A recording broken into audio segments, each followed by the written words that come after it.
quick look at this Forsythia. It was very root bound when I took it out of its pot. I got it from the nursery. It was probably the most root bound plant I've ever gotten from a nursery. So I did a heavy root prune on it. The problem when they're so root bound like they are is that they end up growing all of these fine roots, this mat of fine roots that you can hardly sort out. So it's kind of a big operation. You just hack away at it. And, so I hacked away at it, and after doing so, of course, I had to defoliate it quite a bit. This thing was probably twice as high. I'll show you. This is what I cut off of there. Give you an idea. I don't know if you got an idea. Let's see if I could see that.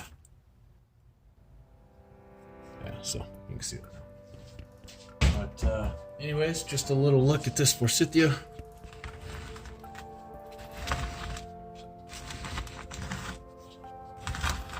Nothing too special yet. We're not even sure if it's going to live after the major operation I just gave it. So, just wanted to give you a quick look here. Put a little more bonsai soil on there. It's just my own variation of a mix that I sort of copy from Nigel Saunders. It's equal parts absorb sand, just that stuff that you can get at, like, you know, an auto parts store. Equal parts that, perlite, and then an organic soil, chunky soil. You can see the big chunks there. So that's just my mix that I've been using. It's been working real well. It's one of the cheapest ways to make bonsai soil too, I've learned, and very effective. I've heard you can do cat litter, but I don't know from experience if that works. I mean, I guess it would. I didn't really read the ingredients in this absorb stuff, but I'm sure it's probably no better than cat litter. So anyways, I'm just gonna continue.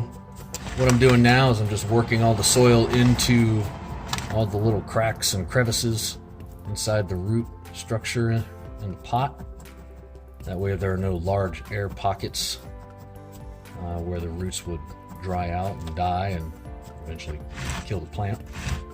And these little training pots, by the way, I get these at the dollar store. They're just planter trays is what they're called. You're supposed to put a plant in a pot in it. But I just drill some holes here. I'll give you a look.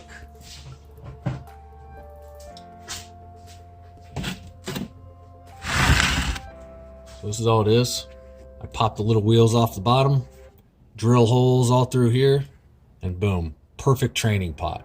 It's deep enough to where just about any plant that you're trying to train can still grow, but it's wide enough to where the roots grow laterally instead of down. So, and that's what you want.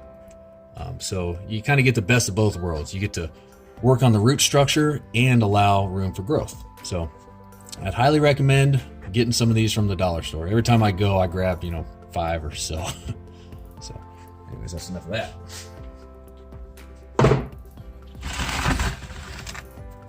I wish I'd have gotten some good footage of the process of pruning this, but too little too late. Anyways, hope you enjoyed.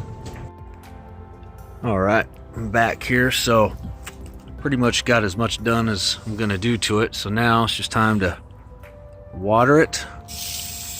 And of course you don't want to spray it on there, kill it, but you want to give it a good, goose flying over me there. You want to give it a good soaking, and it's gonna run this brown, like this sort of brown water at first. You want to keep watering it until it runs clear, which is kind of hard to see in the camera, I'm noticing, but I can tell from here. And essentially what you're doing is you are rinsing out all the finer dust particles I mean, you're supposed to sift the bonsai soil as you're mixing it and making it, but you can't sift it completely, obviously. So at this stage here, you're basically rinsing all that away, and you're also sort of bonding it all together when you do this, so that it's you know, those tiny little air pockets that you missed, you're filling those. So normally what I'll do is I'll do that and kind of like shake it maybe even like this a little bit and let the pieces fall into place. You see all the, I don't know if you can see those particles there coming out of there, but yeah, see that? Now you can tell.